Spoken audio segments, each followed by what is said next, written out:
एक बार अकबर और बीरबल बगीचे में बैठे थे। अचानक अकबर ने बीरबल से पूछा कि क्या तुम किसी ऐसे इंसान को खोज सकते हो जिसमें अलग अलग बोली बोलने की खूबी हो। बीरबल ने कहा, क्यों नहीं। मैं एक आदमी जानता हूँ जो तोते की बोली बोलता है, शेर की बोली बोलता है और गधे की बोली भी बोलता है।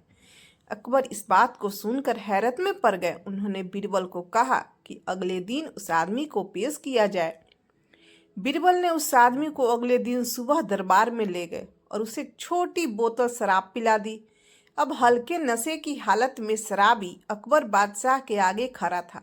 वह जानता था कि दारू पीकर आया जानकर बादशाह सजा देगा, इसलिए वह गिड़गिड़ाने लगा और बादशाह की खुशामद करने लगा।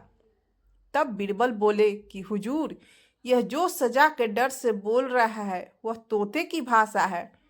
अकबर एक बार फिर से बीरबल की हाजिर जवाबी से प्रसन्न हुए और यह मनोरंजक उदाहरण पेश करने के लिए उन्होंने बीरबल को इनाम दिया। उसके बाद बीरबल ने वहीं उस आदमी को एक और शराब की बोतल पिला दी। अब वह आदमी पूरी तरह नशे में था। वह अकबर बादशाह के सामने सीना तान कर खड़ा हो गया। उसने कहा कि आप नगर के बादशाह हैं तो क्या हुआ, मैं भी अपने घर का बादशाह हूँ। मैं यहाँ किसी से नहीं डरता हूँ। बीरबल बोले कि हुजूर, अब शराब के नशे में निडर होकर यह जो बोल रहा है यह शेर की भाषा है। अब बीरबल ने उस आदमी का मुंह पकड़कर एक और बोतल उसके गले में उतार दी।